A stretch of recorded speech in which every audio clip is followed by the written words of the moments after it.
Good evening. The opposition fired a shot on Parliament Hill tonight, voting down the Harper government's plan to kill the long gun registry. So the registry survives, but barely, with a slim 2-vote margin to keep it alive. And the Prime Minister says tonight abolition of the gun registry is closer now than it ever has been before. And the Tories are warning the opposition that this will be ammunition for an election campaign that surely will come.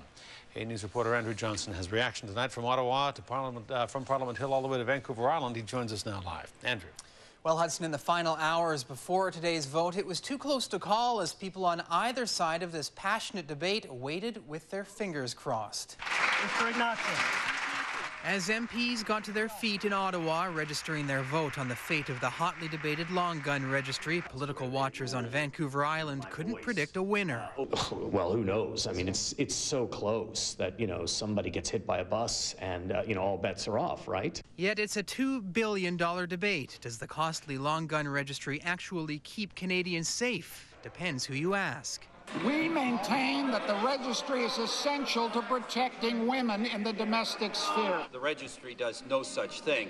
Mr. Lunn. Mr. Lunn. Saanich-Gulf Island's MP Gary Lunn spoke on CFAX-1070 today before casting his vote in the House, siding with his boss. If you ask any law enforcement officer and they walk up to a crime scene, do they operate differently if they check the registry, if it's got guns or not? No, they don't. Not so, say Victoria Police.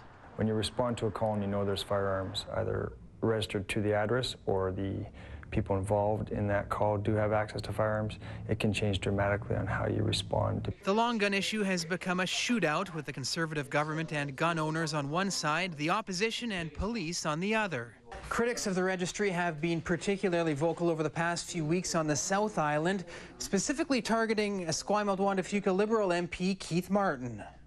We do not want to be treated like criminals. They rallied outside his office, but today, Mr. Martin, Esquimalt-Juan-de-Fuca. He stood in favor of killing Bill C-391 and saving the registry.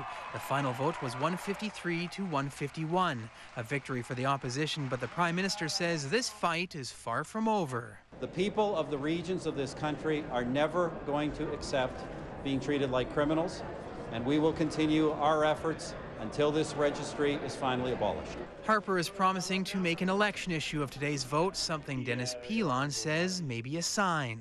It could signal that the Conservatives are giving up on urban Canada, that they've been shut out repeatedly. And this latest setback will further test the patience of gun enthusiasts. I wish they'd just sort it out and spend the money on more important things like policing or border control for illegal firearms or health care. He may be waiting for a while. Hudson, both the Liberals and the NDP, despite for the most part supporting the gun registry today, certainly admit it's had its problems. The Liberals have promised to make changes to the program if they form the next government, while Jack Layton and the NDP plan to introduce a bill calling for changes this fall. All right, Andrew Johnson, thank you. You're welcome.